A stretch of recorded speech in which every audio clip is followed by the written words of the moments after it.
Hello, hello, hello, hello, hello, hello. How's it going, people? Welcome to stream. Welcome, welcome, welcome, welcome. 10th of June. It is 10th of June, and officially, yes, officially, the first part of transfer window is closed. It's been like that for a few hours.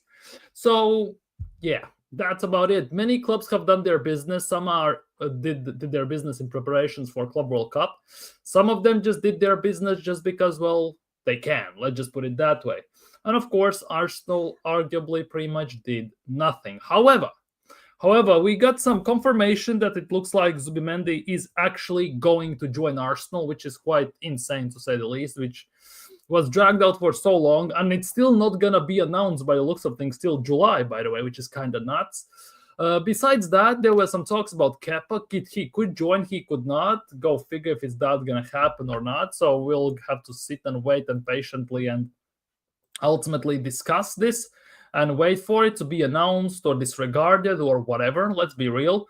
But ultimately, at the end of the day, yeah, nothing much has happened regarding Arsenal. However, there are some stuff we're gonna definitely talk about. And the stuff we're gonna talk about, of course, is Arsenal, is Zubimendi, is Thomas Partey, maybe some players leaving, which is quite interesting. We haven't had that in a while. Let's just put it that way. I'm not talking about specifically about Thomas Partey, but about someone else. So that's gonna be quite interesting. And besides that, obviously, some bits and bobs here or there. So let's dig straight in, to be honest. Let's dig straight in. So if you haven't already, please do me a favor, smash the like button, smash it, destroy it, caress it, hammer it, however you do it. Please do. It takes a second. That helps out the stream quite a bit. If you're new around here, don't forget to subscribe, of course. Road to 1K is going strong. We are kind of way past 600. So aim is to hit 1K before the 25-26 season kicks off. And of course, leave your thoughts down in the live chat so we can tackle them, we can discuss them, and we can basically go from there. Big up Mubarak, big up Mr. Robo, big up Sir, big up to you. But fans, relax. Yes, well, pressure was very, very high. To be honest, it is, but fans need to relax, more specifically about Zubimendi. And what I mean by that, we're gonna get into that in a few minutes when we're gonna start talking about Zubimendi, because some things I have seen online, it's not that great. Let's just put it that way. It genuinely is not that great. So we're definitely gonna talk about that. Let me quickly check something. We're definitely going to talk about that. We're going to talk about Zubimendi in general. What does that mean for Arsenal? What does that mean in general for everyone else? So we're going to basically go from there and see what is what. Big up Marlon. Big up. The top scorer signed him up 37-8. Damn. Igor Paixão, too easy. Get it done, man. Those who are goal-scoring machines. Yeah, Paixão is actually doing well for Feyenoord. It's very interesting because we have been vaguely linked with him, but it doesn't look like ultimately it has any legs. Like this rumor has any legs. It doesn't look that way. It looks like most likely it will be. It genuinely looks like it will be, of course, Rodrygo at the moment. What's gonna follow after that, I'm not gonna lie, have no idea, and we will have to wait and see, because if that doesn't happen, it's gonna be kind of nuts.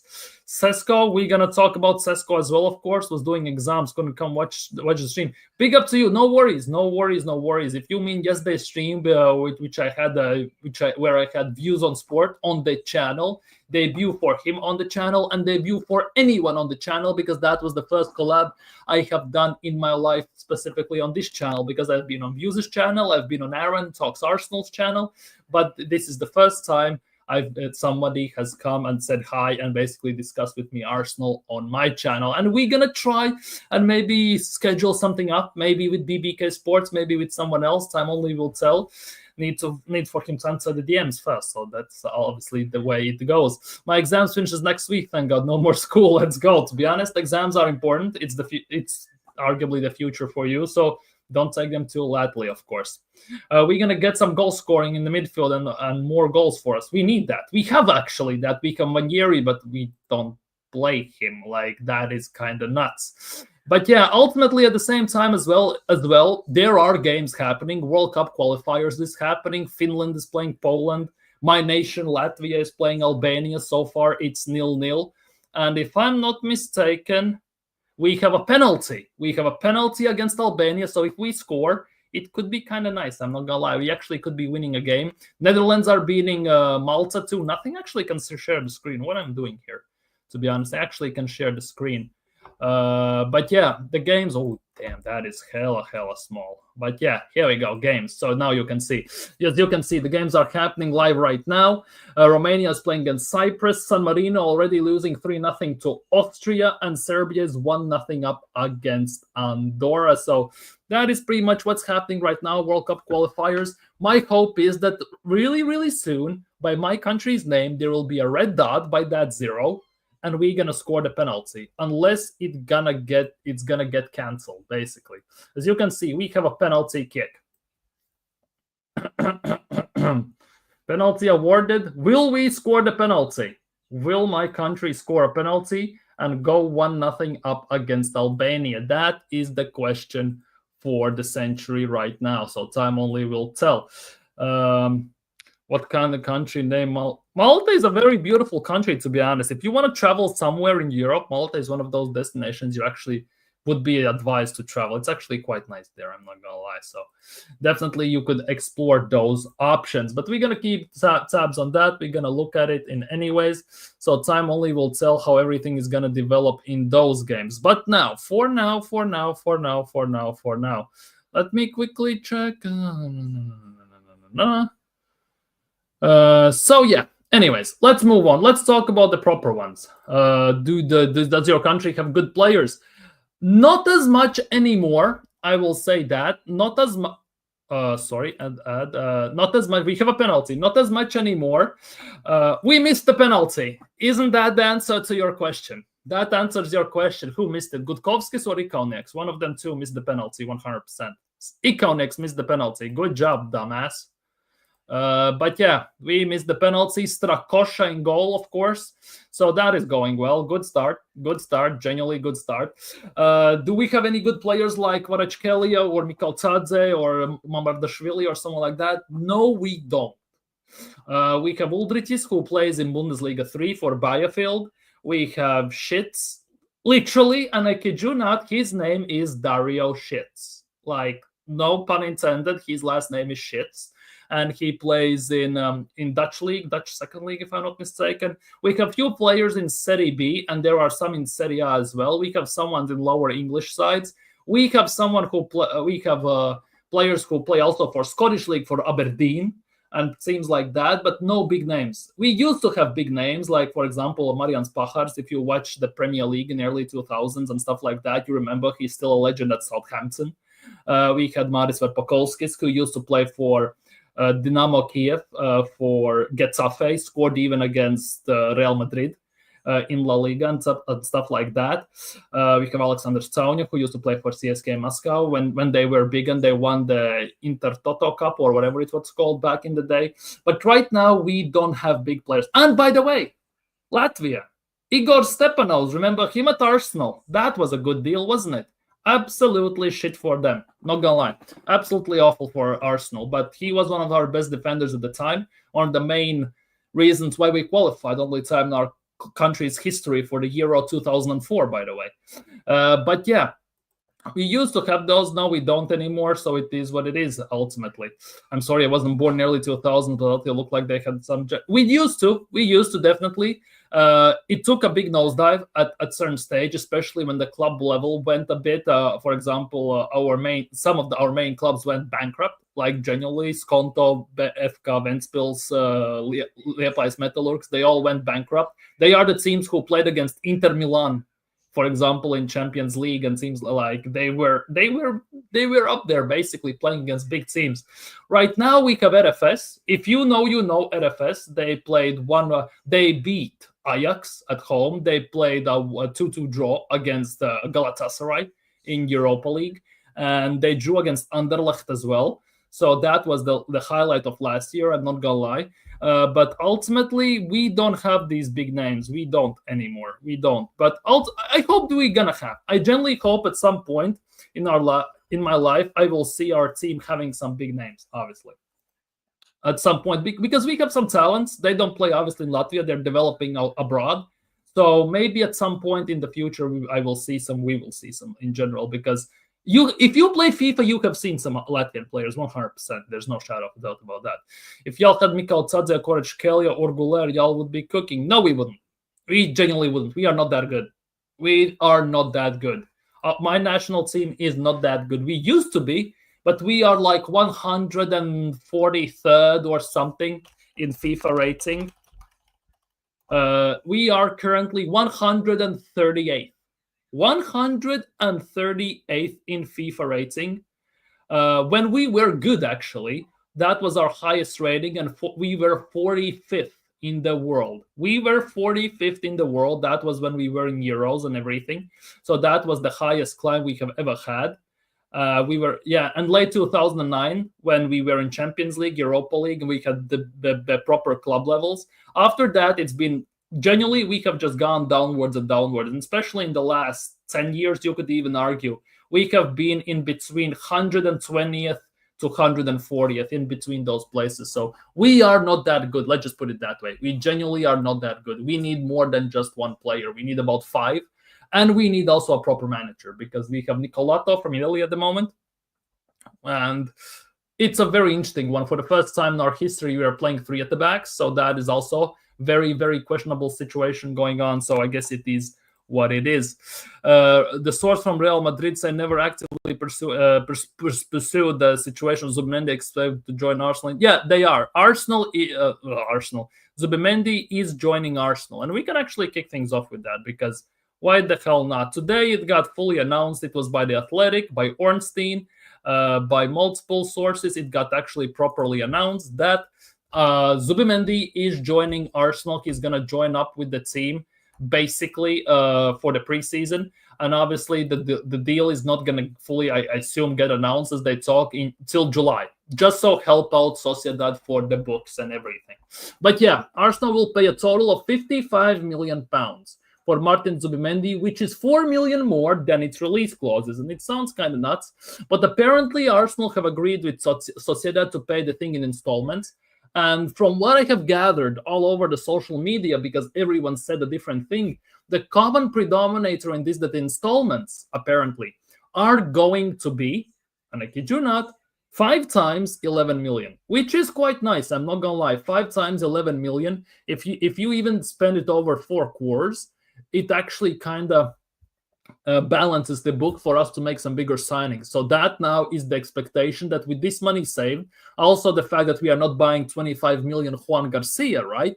The expectations is that we actually are going to buy someone big like Rodrygo, because 80 million on Sesko is not enough. We need also Rodrygo or someone like that, because I'm not gonna lie, I will be quite underwhelmed if we sign Zubimendi, we sign, for example, Kepa, and then we're gonna go sign on Sesko, and the left wing gets like random Sane or Coman or someone like that, and it gets totally neglected. In my opinion, we need left wing and striker, so that if we save money in this way over the time, it actually could be good. It genuinely could be good for Arsenal. Hopefully it is that way. Genuinely, hopefully it is that way. Hopefully something comes from that. So obviously there's only hope. There's nothing more than that. There's only hopes and prayers in terms of Arsenal at the current stage. I'm not gonna lie. So yeah, big up AJ. It looks that way. It genuinely looks like Zubimendi is finally done. It's been confirmed. Arsenal are gonna pay installments and everything, 5 times 11, from what I understand. So that is kind of nice in terms of books and in terms of future signings this summer, hopefully. And he's gonna join us in July. Now, the big thing I wanted to talk about, however, right, is the fact, obviously, Real Madrid was never in the race. But the big thing is Arsenal fans, because this now is getting way too far beyond imagination. This is something that really pissed me off when I saw today, because Arsenal fans are saying this: Martin Odegaard, Mikel Merino, Martin Zubimendi, finally reunited. Finally. And on top of that, they are saying that they want to see this midfield. They want to see this midfield. They apparently have forgotten about Declan Rice in the team. They don't know what's going to happen with Thomas Partey, but they are saying they want to see this midfield play specifically. which totally just blows my mind, because if you think about it, and I'm going to say this right now, this is the midfield that got Real Sociedad 6th place in 1920 season. 6th place. And they were actually miles off the first place that season. It wasn't like they were about 2-3 points only behind. This midfield finished, and I'm going to tell you this right now, 21 points behind the first place. No, not even 21. 31 points behind the first place. Sociedad had 56 points, and Real Madrid had 87. So 31 points behind the first place, 26 points behind the second place, and 14 points behind third and fourth. So this is the midfield they all want to see right now. Isn't that genuinely insane? Isn't that insane? Like what these top gooners want. Big up AJ, big up to you, big up. Merino? Yeah, exactly. Exactly. Big up Boyton. I'm like, it's insane. And on top of that, that season specifically, right? With that midfield, Real Sociedad finished on 56 points. 56, less than Arsenal even finished right now. And on top of that, Sociedad scored 56 points. 56 goals, sorry. So basically, they scored the same amount of goals as they had points that season. Why would you want that? Yes, I realize that this team with this midfield, half a year later, because it was the COVID year and everything, right? They won the Carabao Cup, Copa del Rey against Athletic Bilbao, if I'm not mistaken. It was 1-0 in the final. It's all fine and dandy, right? In that regard. But ultimately, this midfield is nowhere good enough for Arsenal to do anything in Premier League. Let's be real. Let's not kid ourselves here. Exactly, this midfield is mid. If you want to play this midfield, if you are happy with finishing 6th or 7th, by all means. But I'm not. I'm genuinely not. And this just shows the level and expectations of these top gooners. They can say they want this, they want that, they judge the season by league finish and all this crap. But if they really want to finish, what's its face, 6th or 7th behind everyone with average midfield, by all means. Then the other question is, what was the point in signing what's its face, Declan Rice, in the first place? Like, seriously, what was the point? If top gooners want to see this midfield specifically, that finished 6th in the league, 31 points behind Real Madrid, who won the league that year. Like, I just sometimes, which is a very mad thing to say, because I don't want to get lost in the Matrix and everything. Big up to Normsky, because he goes and scouts the Matrix daily. Like, I sometimes wish I could get into those people's heads and find out what on earth they are thinking, at least to realize their thinking pattern, that they want to see this midfield. If we play against like Yeovil Town, I guess this midfield will do good. But against against Liverpool, against Man City, against Aston Villa, even Newcastle, I'm sorry, what? Serious talk, what the hell are they smoking back there? Big up BBK Sports, we are cooked. If we see that midfield, we genuinely are cooked. It's actually kind of nuts, and my camera is out of focus, by the way, so I'm very sorry about that. Is it better? No, it's not. No, it is better. I'm very sorry about that. But yeah, we are cooked in that regard, if that is the case, if they want to see that midfield, because that is absolutely disgraceful. And of course, my country conceded 1-0 to Albania. Of course, 1-0 to Albania. Manaj scored. Iconics misses a penalty, and we concede. Well, for fuck's sake, morons. In other news, Finland are beating Poland 1-0. Pohjanpalo scored. The legend Pohjanpalo. But yeah, big up to BBK Sports. If you haven't already, if you don't know who he is, go subscribe. Top content, covers lots of things. Let's be real. Covers Arsenal, covers NBA, covers everything. And by the way, we need to talk at some point about doing some stuff on one of the channels, 100%, or even both. We need to talk about this at some point. So what Rice becomes, exactly, that's what it feels like. They want to see this right now. Like, what's the point in signing Declan Rice? Because from what I see, how I would envision this situation happening, right, is Arsenal playing double pivot, 4-2-3-1 or something like that, or 4-2-2-2 or whatever. but have at least Declan Rice in the six, arguably. Then you have what's its face? Zubimendi in the 6 or 8, the Rice in the double pivot, basically. Then you have someone in the 10, and then the wings, obviously. Why all of a sudden this weird fetish about benching Rice? Because other way it doesn't just not gonna play that way. How can you rule out Rice Merino? No, the biggest thing is I'm not ruling anything out.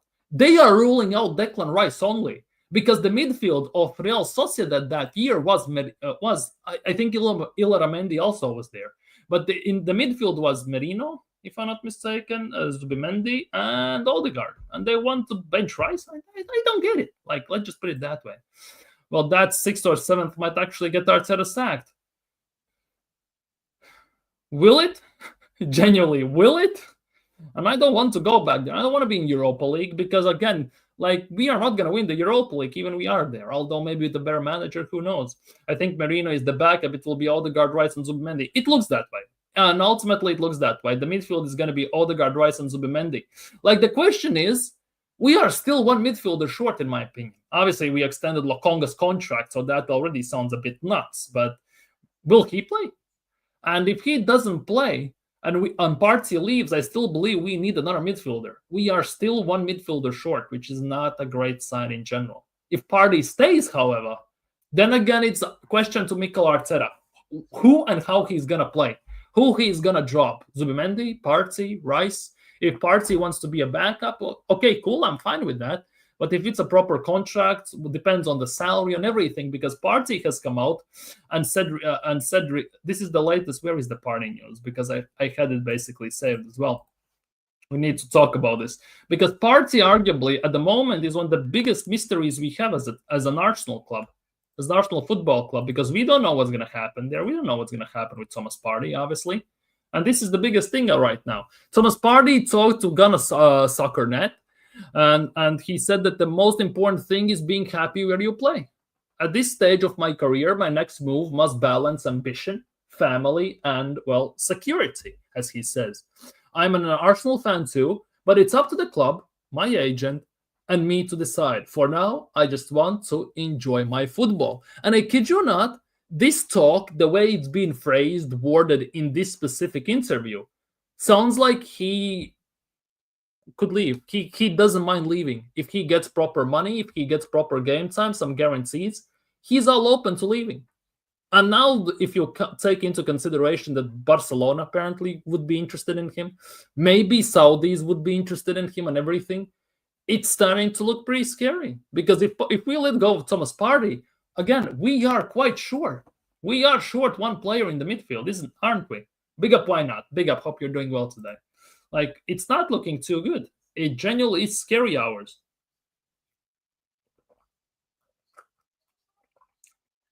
Oh. Family, and everything. Yeah. But yeah, apparently Partey doesn't mind staying. Family doesn't mind staying, but they are also open to leaving. Agent obviously is going to want to have a big payday, so that also depends on where he's going to sign. And it's not looking too good, is it, in this regard? Obviously, this is more on Andrea Berta now, whether we're going to keep him or not. But yeah, it's not looking too good. Let's just say it as it is. Odegaard ain't part of no family.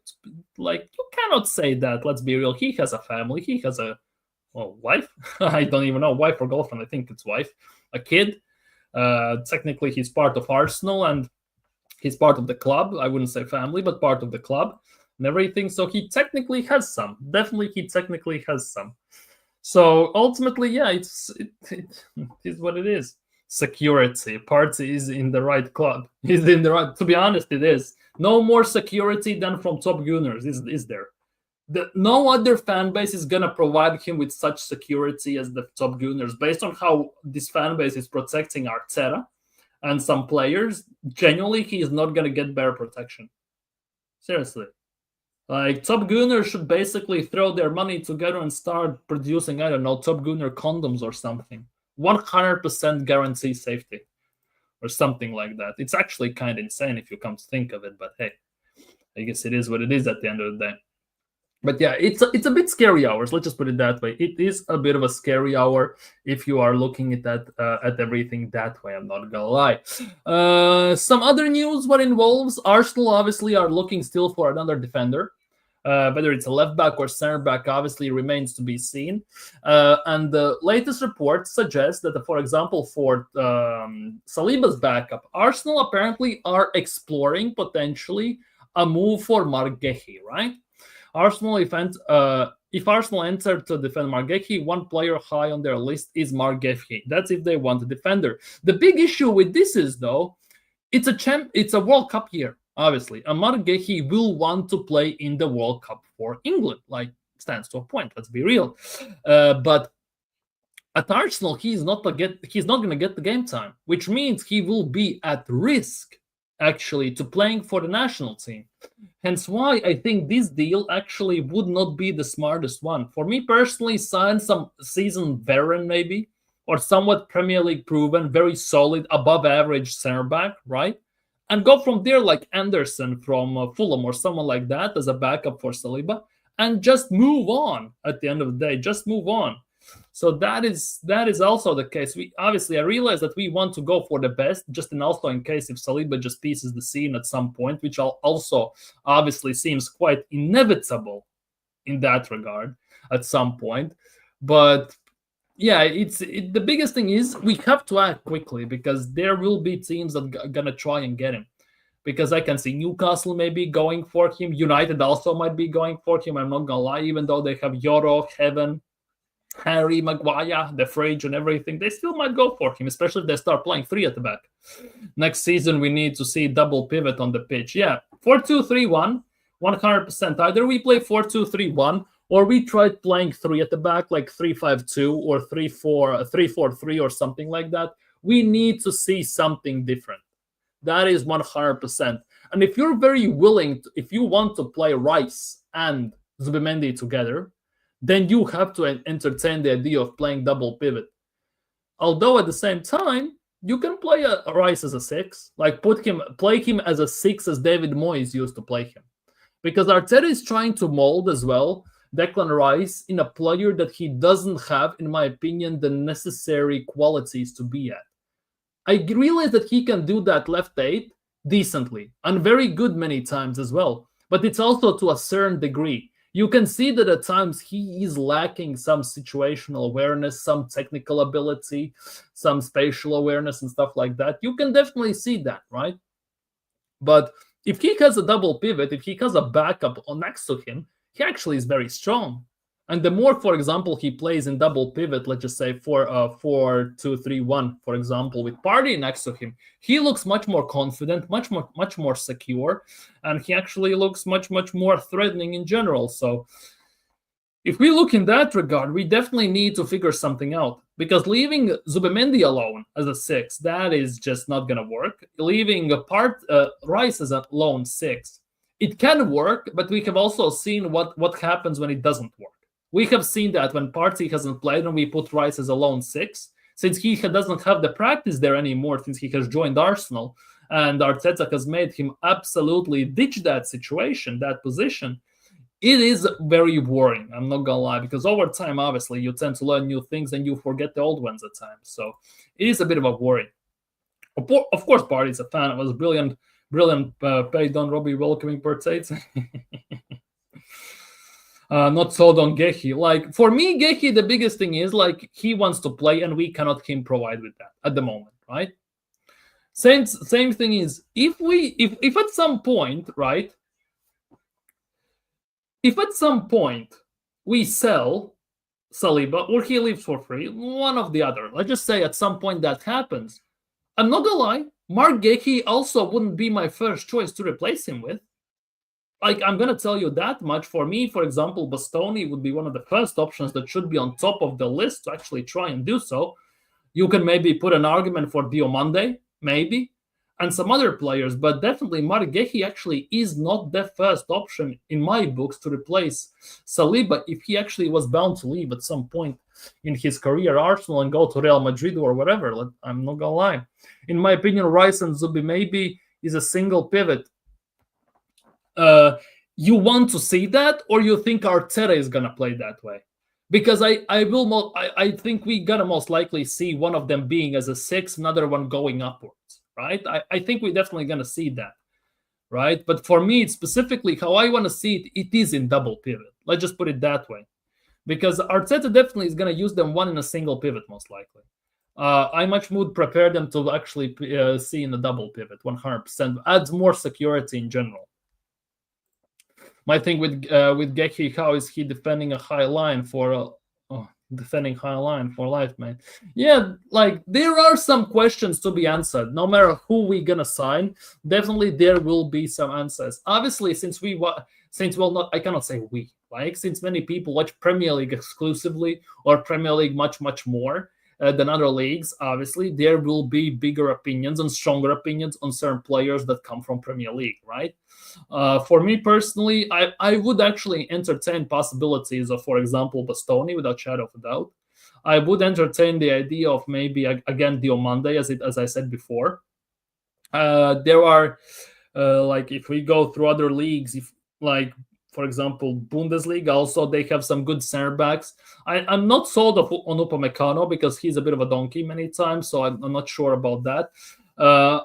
Pacho would have been a good one, but we are not going to get him, let's be real, from PSG. So there are some options, but will Arsenal get them? I'm not so sure. It plays out into a single pivot. Zubimendi is not an all action. Yeah, he definitely is not. Zubimendi can pass the ball. He can do everything. He's not like a bombing forward action type of midfielder. He can pass the ball. He has decent dribble. He has better pace than Jorginho. For me, Zubimendi kind of strikes like a blend of Thomas Partey and Jorginho both into one. He kind of, I wouldn't say the best abilities of both, but he definitely strikes me as the blend of both players put into one. Some of the qualities from Jorginho, some of the qualities from Partey, and then maybe some bits and qualities that makes Zubimendi who Zubimendi is, obviously. He's a very, very good player. But the hype that is surrounding him from many Arsenal fans, I wouldn't put that much hype on him at the moment until we have seen him play in Premier League. Obviously, he has done well for Spain. Let's be real. He replaced Rodrygo in the cup final where they won and everything. He looked very good for Spain as well. Ultimately, obviously, they lost to Portugal, but he looked also somewhat very decent there as well. He has had some brilliant games for Real Sociedad, but obviously, given that Sociedad is not one of the best teams and the players also around him tend to be not the best at every position, you could obviously, he also tends to get lost at times. Obviously, with Arsenal having better players, more improved players, physically stronger, and everything obviously will help him 100%. But at least currently, I would say that don't put him on the pedestal and keep your expectations a bit on the low. Don't overhype him. Because for me personally, I need to see him play first. Because I have seen him play in Real Sociedad for about, I would say, 2.5, 3 seasons and everything. But for me, the transition to Premier League, it will be a bit different. If he's good enough, he's good enough. If he's not, well, it is what it is. We have to cut the losses at some point, right? Obviously, it's all up for debate. It's a coin toss at the moment, right? Because we don't know how it's going to happen or what's going to happen. So ultimately, time only will tell, because passing is there, footballing IQ is there, some tackling is there, agility, dribbling is also there to many extents, and vision is also there to some extent. So definitely he will be an asset to this team. But as I said before, Arsenal fans have put him on such a high pedestal, like he's the second coming of Rodri, right? That is shocking, to say the least, because there's no chance in hell he's gonna be Arsenal's Rodri. That's how I see it, at least, and that's my point of view on this. Let me know what you think down in the live chat and everything. But definitely, it not always is what it is. But those are just my expectations and the way I see things. So yeah, we'll see where that goes from there. Anyhow, things don't stop there, because obviously there is the big one. There is the big one.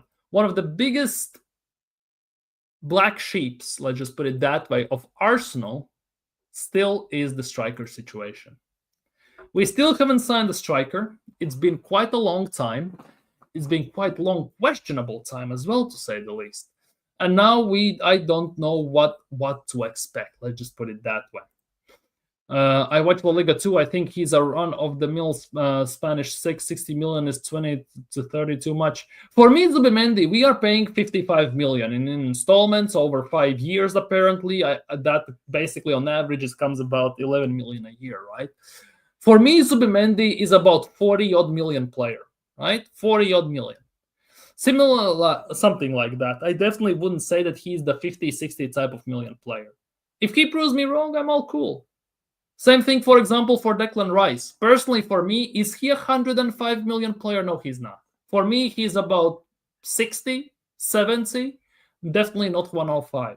Same goes for Benjamin Sesko that's on the screen right now. Do I think that Benjamin Sesko is 80 million type of player? No, he's not, definitely. He's about 50. Maybe if you push your luck, you can get 60. Like, definitely not in that regard. I think 50 is the max. Oh my god, we have scored. Holy crap. Arsenal. We have scored. Chernomordis actually makes it 1-1. Since he's a defender, he's a center back, I would assume it comes from a corner. And just on the stroke of halftime, we have equalized the score against Albania. Big up my G's. They're doing something right. If Ikonex could have scored a penalty, we would be 2-1 up. Dumbass.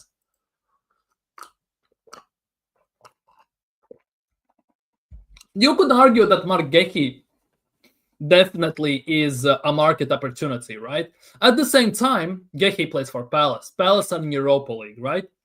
At least for now, because the decision still isn't final. A stupid rule, I'm not gonna lie, stupid rule for Palace so that they can potentially get robbed from Europa League, right? Which is very, very dumb in my opinion. So what's going to happen then? Man City are going to play there in Champions League. So who's going to be in Europa League from Premier League, right? But if they are in Europa League, it would be in Crystal Palace's main interest to keep Guehi, Eze, Mateta, Sa, all of their best players, obviously. Munoz even and everything. It would be in their best interest. So we'll see how that goes. Yeah, 1-1. Hooray! 1-1, we have scored on stroke of halftime, which is also very, very nice. Always nice to score just on stroke of halftime, just before the whistle gets blown. Always nice. Always changes the opponent's manager's plans because most likely he was going with the mindset that they're going to be 1-0 up and everything. It's nice, I'm not going to lie. I guess Arteta is still trying to justify to the board and financial auditor why 29 is on high wages, not giving out the return, and why we need an 80 million bench player with similar output on similar wages. By the looks of things, genuinely by the looks of things. But obviously, the latest reports on Sesko were at least, that the two Saudi pro clubs have recently expressed an interest in signing Benjamin Sesko. And the big thing is, it's not specifically for Club World Cup. So it definitely deals can get done. And one of the big things about the Club World Cup is the fact that transfer window, quote unquote, is closed. The deals actually can still be made. You just cannot announce the deals, basically. So that still also puts a big situation on the table, right? And at the moment, if there are two Saudi teams interested in him, if still Chelsea are interested in him, and if still Liverpool are interested in him, and especially if Liverpool, for example, sell Nunez and or Diaz, I can see, for example, him going to one of those teams. Like, there are lots of options to still be discussed in that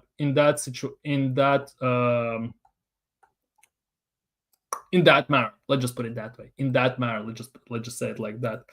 A second bench option on high wages. Like, we already have very high wage players on the bench in general, which is not great. Let's be real. And now if we put someone like that there, it's gonna get even worse. I forgot Jesus. Yeah, Jesus is on 265 a week. Let's be real. Like, we have quite a few players who come off the bench and mostly sit on the bench, who are between 120 to 200 grand a week on average, right? And obviously, Jesus takes the cream of the crop with 265 a week. So Sesko's situation, I'm sick and tired of talking about Sesko, so I'm going to get him off the screen, because how much you can talk about Sesko when no deals are advancing, that is the biggest question here, obviously.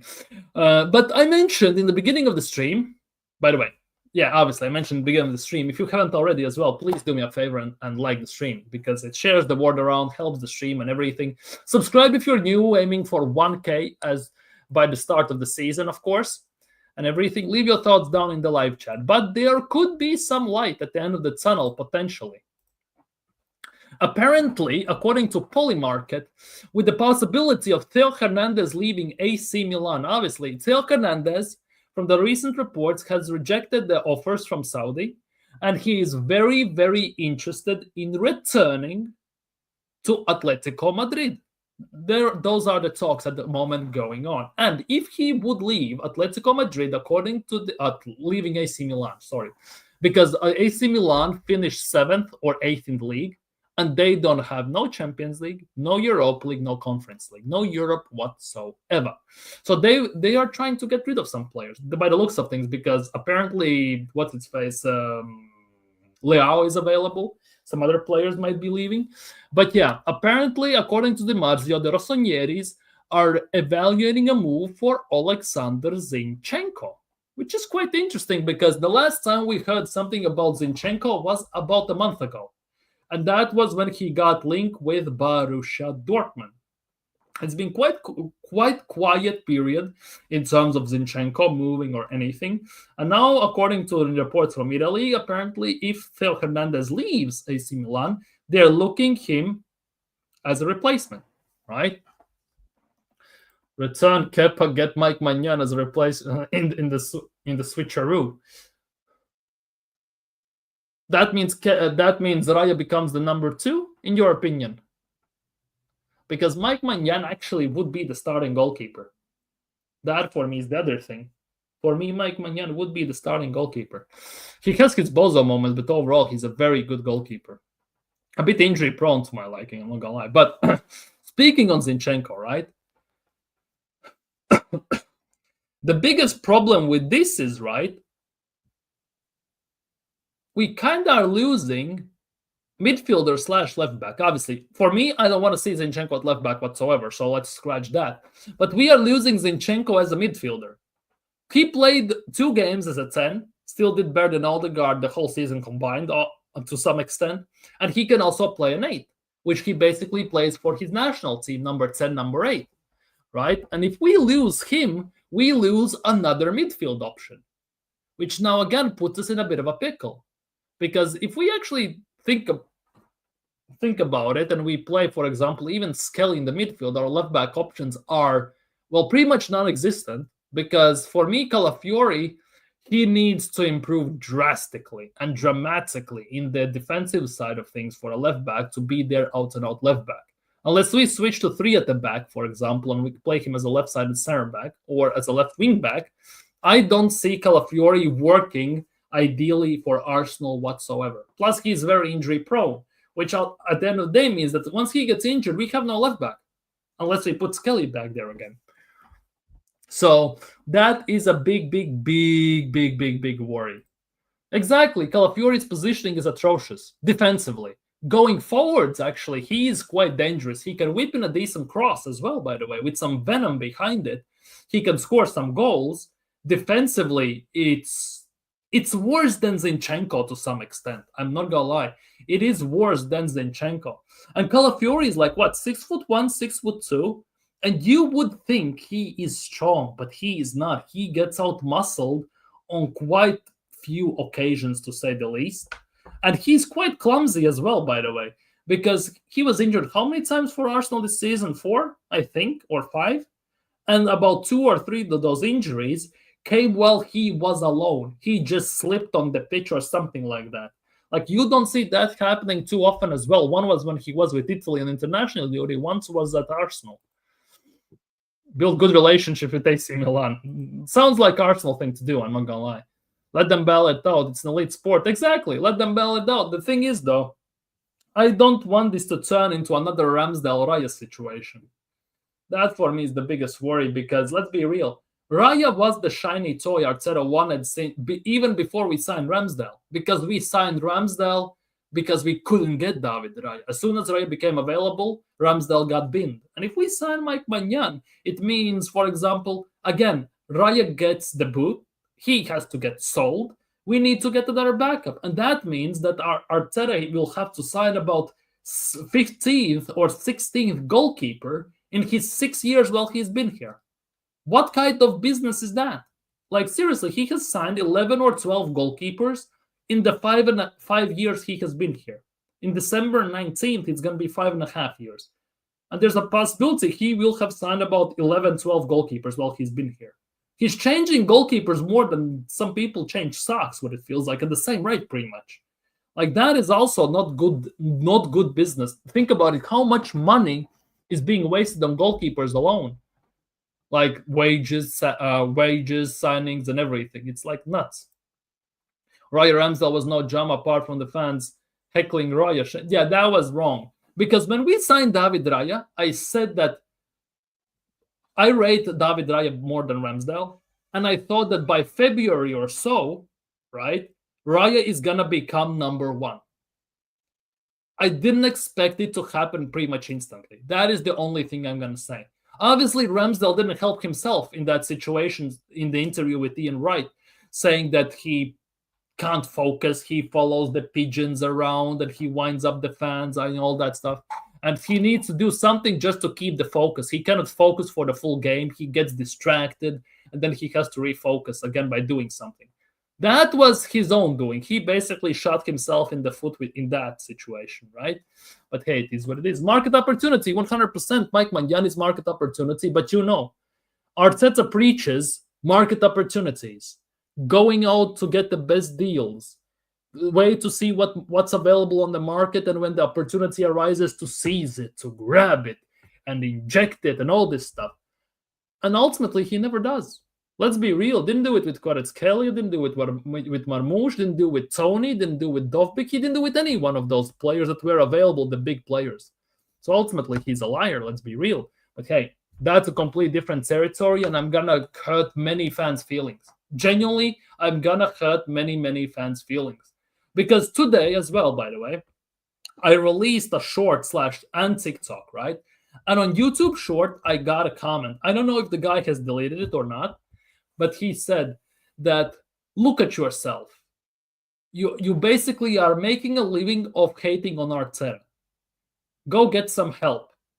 Like, seriously. All you do is moan about Arteta. That was the comment at the end of the day. Like, I read that. I wanted to answer it, but I just looked at it and I thought, well, this guy doesn't deserve my time to even write the answer. Obviously, it would took about 10 seconds, but I just said, no, thanks. I much rather be happy and just ignore the comments, because I get those on quite a few occasions. Mike, for 15 million plus add-ons. They rejected this type of deal from Chelsea, didn't they? Chelsea offered about, 20 million? Like 15 plus 5 or something like that, and they rejected it. Something like that. That's what at least that's the last thing I read about Chelsea regarding Mike Maignan. How do I earn living on hating Arteta? Currently doing it for free. To be honest, true. I don't even make money. Like, first things first, I don't have 1,000 subscribers, so I don't have ads or anything. Yes, I have over 500. Hence, I have memberships, technically donations, and all this stuff. But I don't care. Like, seriously, I don't care. It's a nice thing to have, right? But I genuinely don't care. I'm just doing this because Arsenal is my club. And I'm sick and tired of top gooners spewing out all this, genuinely fake positivity. Because everyone, it feels like they're walking around with the beer goggles on, just like they just have fallen in love for the first few months. You see no flaws with your other half and everything. And it's been dragging like that for the last 3-4 years. That's what it feels like top gooners are doing. Just instead of 3-4 months, it's been 3-4 years. And nothing is changing. It's like those goggles are never coming on. They've been super glued to their face, and they're blindly following everything, like blind sheep. And it feels like the blind are being led by the blind at the end of the day. And it's quite frustrating to see, to say the least. Chelsea's was 10 plus 10, I believe, but AC wanted more up front. Brokies. So if we offered about 15, even 20, to be honest, let's be real. We didn't want to spend 25 million on Juan Garcia.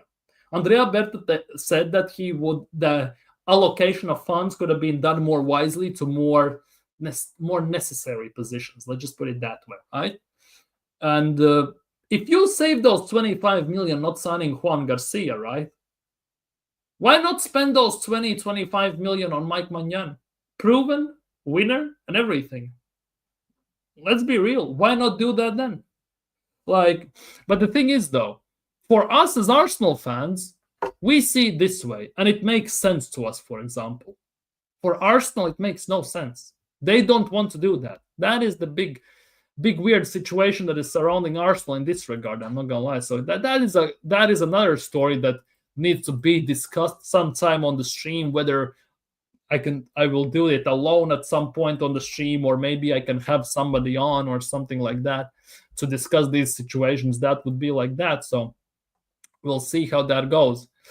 Now, obviously, Arsenal need wingers, need forwards. So obviously the hot topic for Arsenal, without shadow of a doubt, is Rodrygo.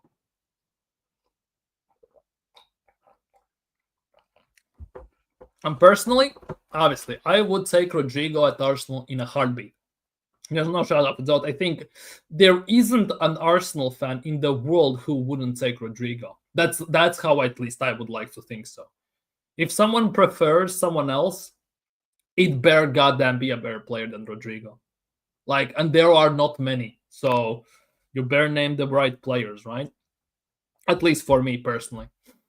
But yeah, Rodrygo has been approached by many Premier League clubs. How about telling us which clubs? Because from what I have read, there are only 3 Premier League clubs who could and or are approaching, which is Chelsea. But looks like Chelsea are getting Jamie Bino-Gittens. So that is off the table.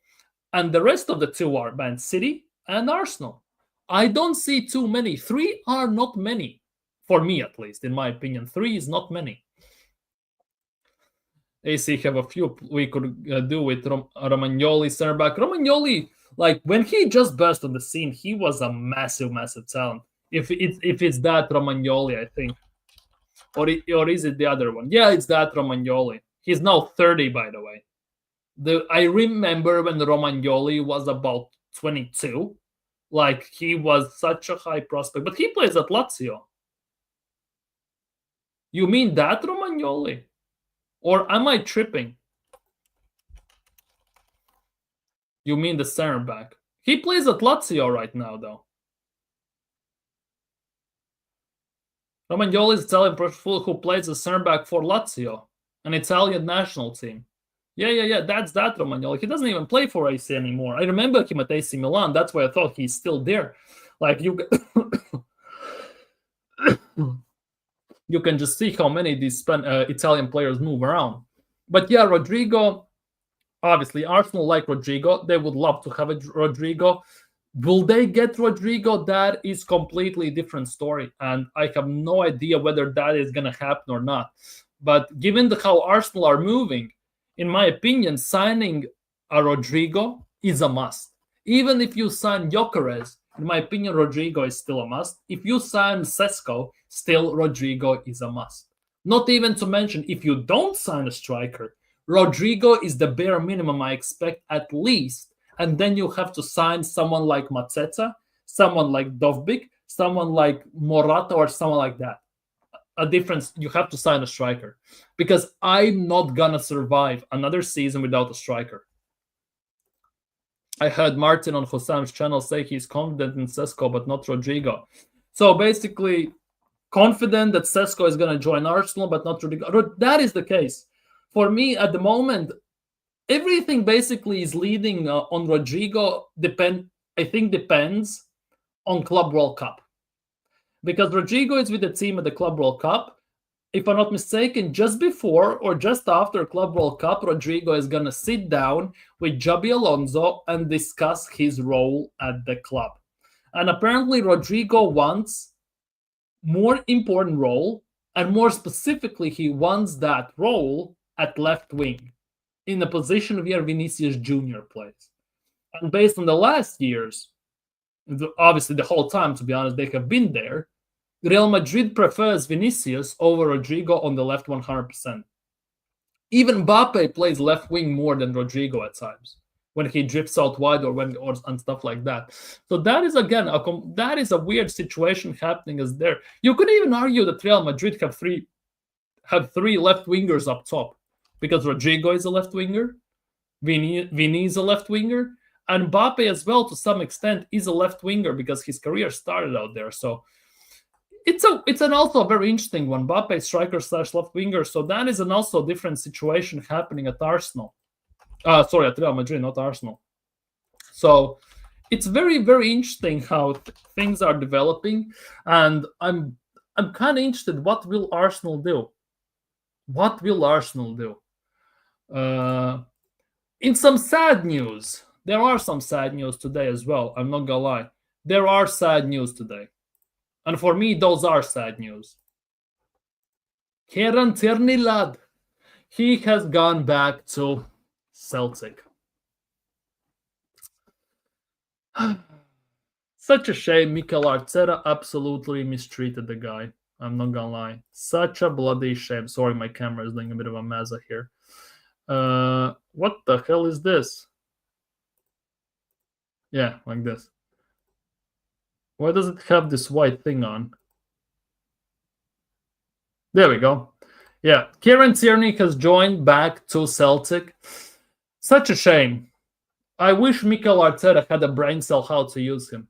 Genuinely. He actually was playing away how to use him. And you know what also hurts to some extent, which I'm happy for Tierney. Get out of Arsenal because you're not going to win anything more here. He's going to win with Celtic most likely something more next season. 100%. Right? The thing is, if you look at the Celtic badge and you look above the Celtic badge, there is that Champions League star, which Arsenal still don't have one to this day. That is the one that hurts the most when you look at first things first, the Tierney leaving hurts, and then you look at that star, and that even makes it even worse. Confident in how they will perform at the Asna. Has the doubts about Rodrygo, how many goals he can score if he steps in big moments. Why he couldn't take when he's played. Of course, yeah, 100%. If he was so good, exactly. For me, but the thing is, for me, and I still believe that, and to be honest, that is actually kind of true as well. That Rodrygo's default position is left wing, and he gets played out of position. For Arsenal, we desperately need a left winger. And some of the best games Rodrygo has had for Real Madrid is also from the left wing spot. So you can make a very strong argument that he comes to Arsenal as a touchline winger or however, he will bag at Arsenal. He is one of those guys, 80 million, 85 million, I'm all good paying to get Rodrygo. For Setsko, no, I'm definitely not. For Rodrygo, 100% pay the money, get him to the club. Tierney's crime is that he was an Unai Emery signing. Well, it looks that way. Like, if you look at the players Arteta has gotten rid of and everything, it's all Unai Emery's players. He has gotten rid of all the players that won him the FA Cup as well. Well, Martinelli was injured. He didn't play. Saka didn't play semi-final or final. It's a bit different. But of all the Emery's players he has Unai Emery signed, only ones that have stayed at club is, well, Saliba. Tierney is gone now. That the only one left is Saliba. And from the ones that he promoted, Emery, there is Saka, and it used to be Emil Smith-Rowe and Edin Nketiah, right? And Martinelli, by the way. He's also here. And to be honest, like, if it's a crime to be Unai Emery signing, then you might as well sell Tierney, sell Saliba, and I don't know, do what else then? Like, it makes no sense. Like, Arteta has this, like, watch. Arteta right now has still this weird obsession with inverting, right?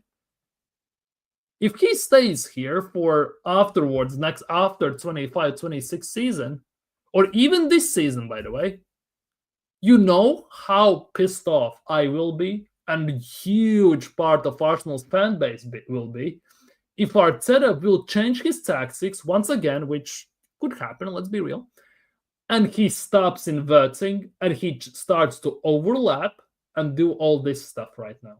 Can you imagine the outrage in Arsenal's fan base? Because Tierney would be perfect in that role. Like, that would be like genuinely icing on top of the cake, cherry on top of the icing and everything. If you even think about it that way, it could get pretty ugly if it comes to that. Like, and I wouldn't put it past it Arteta as well, by the way, because the amount of times he switches tactics, ideas, and everything, it's actually kind of insane if you've come to think of it. So obviously time only will tell, but for now I only see that Arteta is gonna just invert and do all this stuff. He's not gonna do anything else. But if he if he abandons this inverted stuff and everything, it could be peak. Let's just put it that way. It genuinely could be peak, to say the least. So we'll see how that goes, how everything develops. By the way, aren't England playing at the moment against... I'm just going to share this because England are playing against Senegal. Have to share this. It's 1-1. Kane scored from Gordon's assist. I can zoom it even more in. I'm not going to lie. Let's do it this way. 1-1, England. Yeah, it's 1-1. Yeah. Now, look at this. Crystal Palace right winger. If you base the game solely on this, right? On, as many Arsenal fans do, if you base solely on these player ratings, right? Crystal Palace right winger Sarr has cooked Miles Lewis-Skelly and scored a goal. Look at Skelly, man.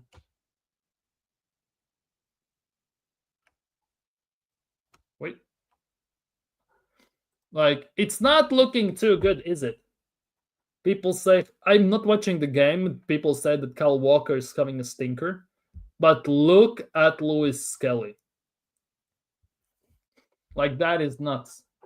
I think it's branded to be confident about Sesko and uttering the same sentence that you are not confident in Rodrygo, who has dragged Madrid through UCL rounds games. Yeah. I'm confident in Rodrygo that he's gonna do good. Like, because he has done it before. Sesko has done none of that. Hence why I'm not convinced that Sesko is the one. Yeah, it's 1-1. Kyle Walker having a stinker in defense. Well, that's nothing new. Let's be real. Tierney couldn't invert like a weirdo. Shame Arteta is a bonehead. Yeah, Arteta has inverted something different, I guess. Big up John. Sarr's not even attacking through Skelly's side. Stop your... What agenda? Are you blind or dumb? I just told you that I'm not watching the game. And if you're watching the game as a top gooner solely from this, you would say that Sarr has scored from Skelly's side. I genuinely said nothing. The fact that you have come in for 3 seconds and heard me say 2 words genuinely means jack shit. Anyways, what else is happening? Netherlands 3-0, Romania 2-0, Austria 4-0, Serbia 3-0. Hey, I guess it is what it is in that regard.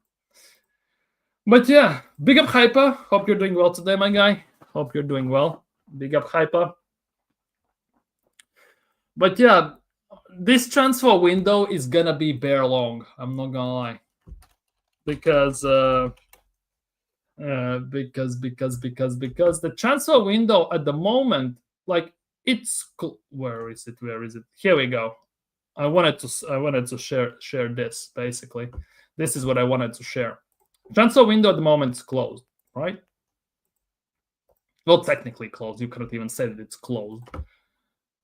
Basically, whoa, I went too deep in the zoom in. Here we go. Transfer window summer explained. Basically, that's what it is.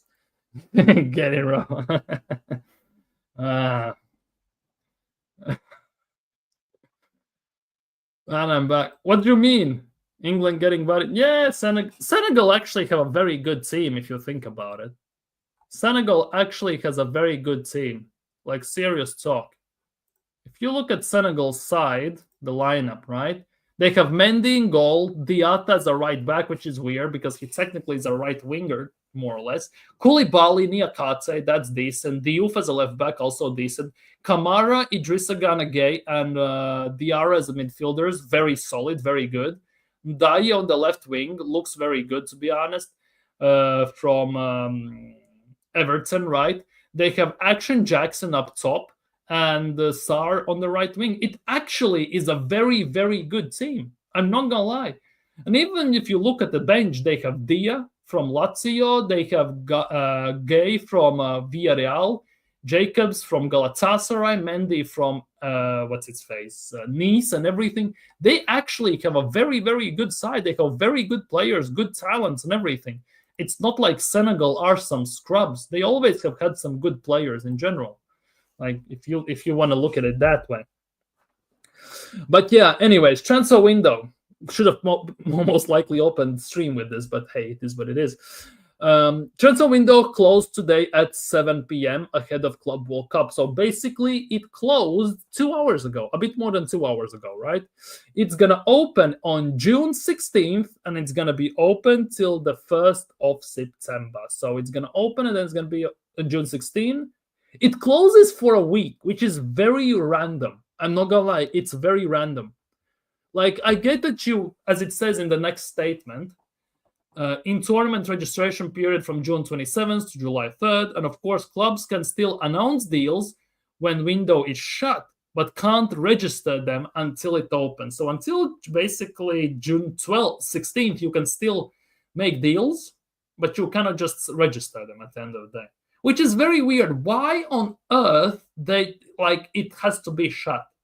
Just put in a rule that during Club World Cup or by that day before the Club World Cup, you cannot sign anyone anymore, and that's it.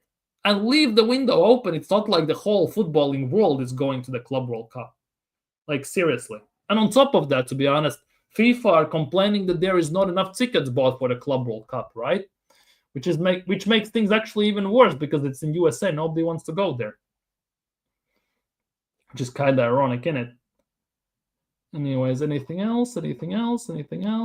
Bolivia about to score against Chile. That's happening right now, if you're interested. Australia winning against Saudi Arabia and everything. Anyways, in World Cup qualifiers, nothing special. Big up Cornell. Big up, hope you're doing well. They have Cold Palmer. No, they do, right? They do. Robo, you mean Michael Jackson? Yeah, yeah. Action Jackson. That Jackson. Michael Jackson, basically. The smooth cream. No, I cannot say that. To be honest, like, you've been hit by, struck by smooth criminal. Okay, I might be done for copyright right now, so I'd rather not sing. It's not my level. Underscore just can't be man, oh man, yeah. Big up TK, I'm over this window. To be honest, it's closed. There's nothing to be over it. It's closed. It was open for 10 days. It is closed. That's it. Window's done. Summer window is done. Like, what do you think? Wake me up when we make a signing. Oh, it's not gonna happen. Dead games. True. At some point, there will be some good games. Like, seriously, in Club World Cup, there will be some good games. But definitely, I'm not going to be logging in at, well, BBK. It's good for you because you're from US, of course. But for example, for me, I'm not going to wake up at 4 a.m. to watch some, I don't know, Bolivia tequila guys play against the Japanese sushi guys. I'm not going to watch that. Like, serious talk. Like, who cares? I get it if it was Inter Milan versus, let's just say, Barcelona, not even Club World Cup, what I'm waffling about even. Let's just say Man City are playing against Real Madrid. I will tune in for that. Otherwise, who the hell cares? Sorry. Chile can't be watched without Sanchez. Like, oh my God. Finland, yes, Finland, you heard it right, are beating Poland 2-0, by the way. Finland are beating Poland 2-0. Who scored? Kalman scored. Okay. Poland are just useless. I'm not gonna lie. With the debacle with Lewandowski and everything, it's actually kind of mezza what's happening there. Where was I? Some jackass YouTuber told me window opens back up July 1st, regardless. I do Arsenal make a signing. There's no difference. The window can open July 10th, July 15th, or July 1st, or June 16th, right? Arsenal are not announcing anyone until July at least, so it's going to be even later than that. The prices for these season games are ridiculous, Robo. That's why no one's. But I would assume so, especially if you're playing Kroenke Stadium. It's definitely going to be like $2,000 and a cheeseburger for like the high end the seats where you need to use your telescope or binoculars to even see the pitch. Definitely. Arsenal signing Kepa and Zubi, everybody else. Yep, Arsenal just signing Spanish players and not the good ones as well, to be honest. Well, by the way, Zubimendi is not a bad signing per se, but overall, if you get what I mean, only Arsenal, man, only Arsenal. Exactly. PSG, Real Madrid, City, all the league games. Yeah, there are some teams, but not all of them, definitely. Polska, the Kurva, Bobre, and everything, they're done. Bobre, Kurva. Stein is him, 27 goals, like big king. Lewandowski is not even playing. He said F you to the manager, and he's not going to play for national team until this manager walks. I might be chatting out of my ass, by the way, but that was after the previous game. Yeah, he's not even playing. Piontek and Świderski are playing at striker. Like, and everything, so make from that as you will. Genuinely, make from that as you will. Something has gone wrong in Poland, 100%. Where was I, by the way? Not Kuva. It's Kurva. I wish Van Dijk did that with Koeman. Never happening, let's be real. It's never happening. Atletico Madrid, PSG, the only match I'm watching, Doué, Dembele, like, yeah. Lena cursing. Like, let's be real. Only the first words you learn in every foreign language are the curse words. Oh, Senegal are winning 2-1, by the way. Fun fact of the day. Where is it?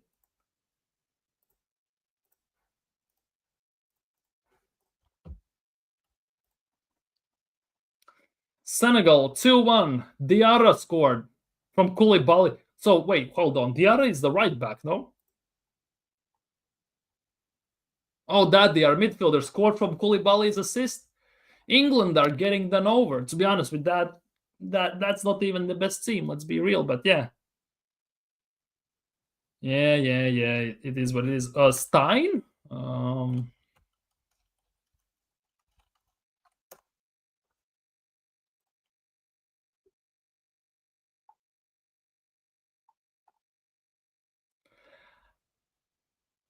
About he's 16 million euros technically, but I would assume they will